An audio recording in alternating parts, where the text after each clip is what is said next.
So I'm good. you've just come from roughly where? From the east. We were in the Eastern Front, in the Donbass region. What was that It's like? I have one word to describe, and it's just hell. Yeah, hell. And why? Because every day you're getting casualties. Every day you're getting your friends getting killed, and it's days after days. And most of the missions, actually, of my my friends that they come from the Marines, from the States, it was just going to recover dead bodies of our friends that were killed in action from their previous patrol. So, yeah, it was life over there for us. What has been your main job there? For me, I was just used as a infantry soldier. Actually, I was paired up with the Canadian sniper Wally, so I was his teammate. So we were always together, and I was making sure to help him as much as I can, and I was always following him everywhere. I was carrying ammunition. Um, so yes, mainly that was my main job over there. Did you find yourself in direct contact? Oh yes, oh yes. You want to take me through that? But you're not talking about just artillery. You're talking about direct contact.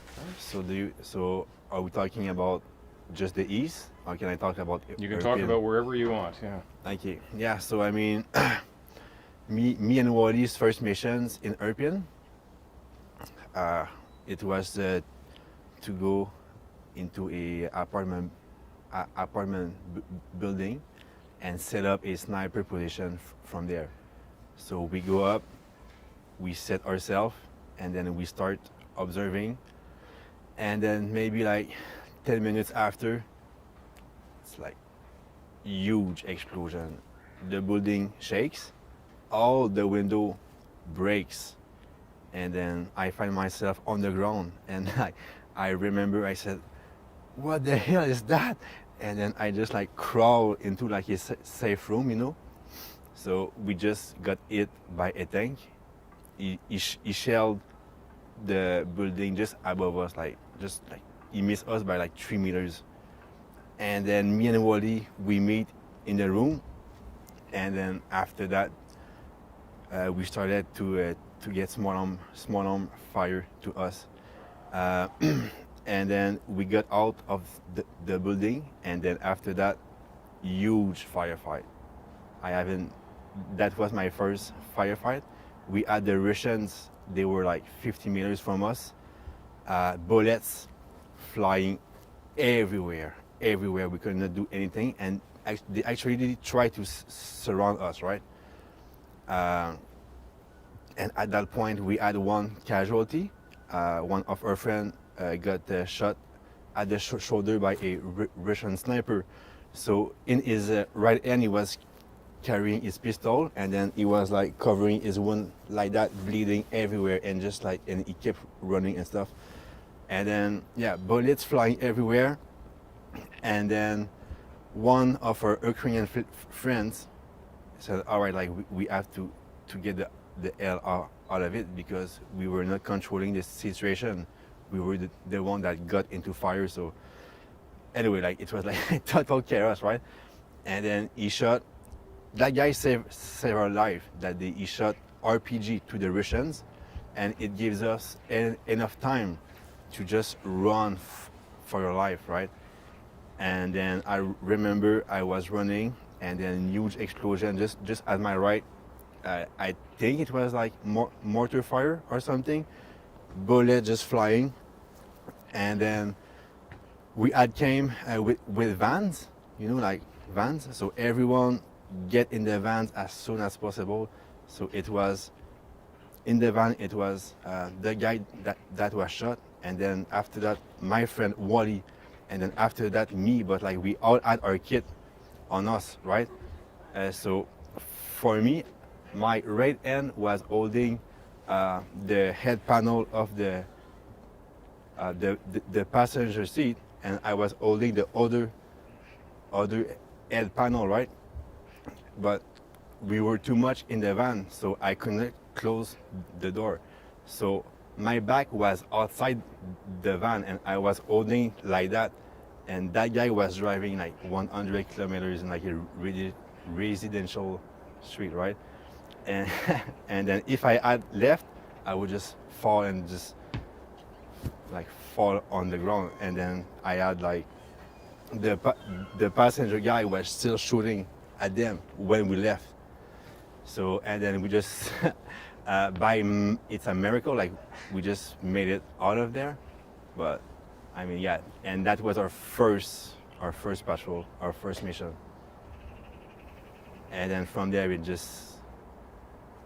was from there it just got worse. Yeah, that's what I would say. How long ago were you in the east, in Donbass?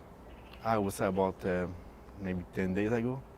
We did approximately 1 week there because at first we were fighting in Irpin. Then after that, with our group, we freed the city from the Russian. And then me and Wally and our unit, we got sent to fight in the east.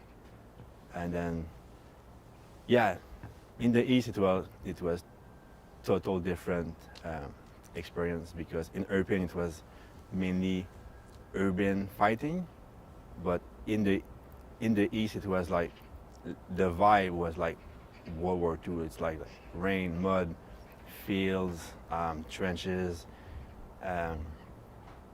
yeah, and it was hard because there was an entire Russian tank regiment on the other side of the valley, but we could not really do anything because we had one javelin with us, and actually Wally learned in 2 hours how to operate the javelin, and then just like that we became a javelin operating crew, like me and Wally. So after that we were always sent on missions with the javelin, right?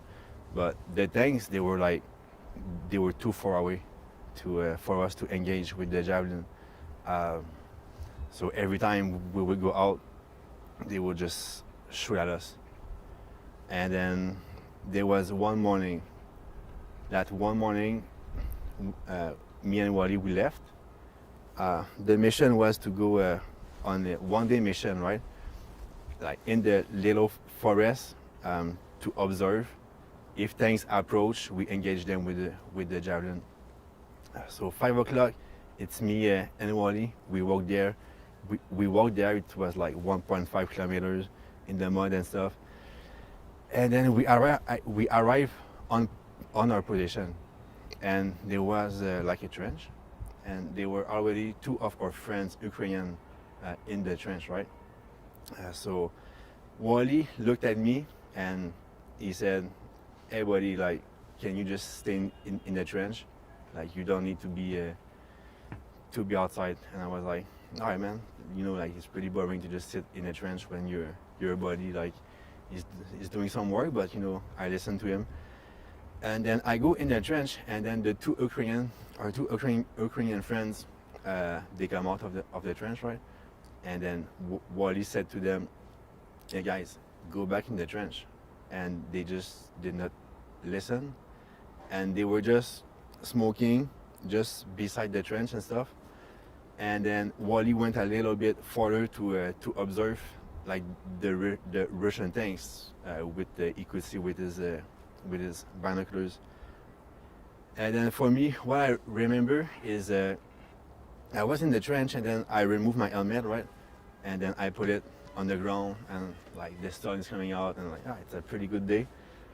Maybe I will go out and just like talk to my Ukrainian friends, right? So I'm about to come out. I put my first feet on the little step, and then it just happened. Huge explosion. So I fell in the trench on my back, and it just like in the movies, like in my ears, like ding, like that little sound. Then I'm like, what the hell? And then I get up, That's and then now and then I understood what had happened. Like we just got shot by a Russian tank, and it was like very precise shot. They could see us very good, right? They shot right between our two friends, and then I got up, I put back my helmet, and I look, I see one of my friend dead. Is not moving. He's not moving. He's just lying on the ground. He's dead. It's sure he's dead. Like there's no way to survive that. And then I looked to the other one. He was like just a couple of feet from me, and then he was still breathing, but no legs. He didn't have any legs. And then we made eye contact. I looked at him. He looked at me. And then after that, his head just like started to move on his right, and you could see his body crisping and stuff. So he just like passed away in front of my eyes. So I was like, all right. So yeah, just two of my friends died in front of my eyes. So and then after that, me and Wally. I mean, Wally saved my life on that day because he told me to stay in the trench. But after that, me and Wally just got together. And then it's funny because Wally like was saying things like, I wonder if I can get them with the javelin from here. And I was like, bro, we need to get the hell out of here. Like, there's nothing we can do. Like, we need to get out of here. And then he said, oh, I need to go get my sniper rifle. Yeah. So he crawled back beside the trench. The tank shot once again at the same place. He received like shrapnel and stuff, but like he's fine. And then he took a look on the guys just to double check, but there was nothing. Like they were both dead, right? So he grabbed his sniper rifle and then he started running. And then we started to run, and then we heard the thing shooting again. And then we just went back to the base at that point. So yeah, that was my last patrol on the Eastern Front. Why are you here? So why? That's a good question. I'm here to help, right? I mean, the war started February 24th, and I just could not stay at home watching on TV because like most of the Western people, like they see everything that goes in the news and then they think, it's sad for them, but it's not here. So they just close the TV and then they go eat with their kids and just keep living their life. But for me, I just cannot do that. And then on February 28th, when the president, the Ukrainian president, made a public call for foreign fighters to come help him. I saw the call. It was Monday at 8 o'clock in the morning, and then I was in the plane on Monday at 1800 in the evening. I was on the plane on my way to Ukraine to help. What do you think about the Ukrainians now that you've been fighting alongside them? So they are total heroes. Like there is no words to describe their courage. They are very good fighters, and every single of them is ready to fight until death to save their country. So for us, we are lucky. We can always go back home and like try to live a normal life. But for them, no. Like they can, like their home is the one at war, so that they don't have any choice to keep fighting, no matter what happens. Speaking of back home, what do you say to your family? Vos famille. I'm saying I am sorry for like all the stress that I am giving you, but I think I have a job to do here. I want to do my part. I want to help those guys. So Yeah, and I hope they understand. Just one thing, it struck me because you wear the Canadian flag very proudly. Oui, Do you think Canada should be doing more? of course. Yes, sir. We are talking here about a country that has been invaded totally by an other country, right? And we are talking about civilians dying every day. In Mariupol, they had 10,000 civilians dying. 10,000 civilians dying. Like, I don't know if you realize, I was fighting in Irpin, and then we found mass grave in Bucha, right? So um, I understand that Ukraine is not part of NATO, right? But my feel is that the world has let down Ukraine in a wall, in a whole. Just using the excuse, okay, Ukraine is not part of NATO, so we will just like sit back and watch, and good luck. And I mean, I would just like to say thank you for like money, weapons, and stuff. But at the end of the day, if NATO had stepped in, the war would have been done in like less than a week, right? And but because everyone sit back and watch, well, we are seeing all those civilians dying, and now it's day one of the war, and it's still not over. And even the president Zelensky himself, he said that the sanctions are not doing anything. Like, you know, like, thank you for the sanctions, but it's not gonna stop the war. It's not gonna do anything. What do we need? We need boots on the ground. We need troops. We need to unite together and help Ukraine. That's what we need. Prayers, I'm sorry, but it doesn't do anything. Money, yes, it helps. Armaments, yes, it helps. But at the end of the day, the Ukrainians are let alone to fight against Russia. We let the Ukrainians fight alone against Russia, and I cannot, I don't have any words for this. I'm just so. That's why I had to come here to help them, because I feel that the world had let down the Ukrainians.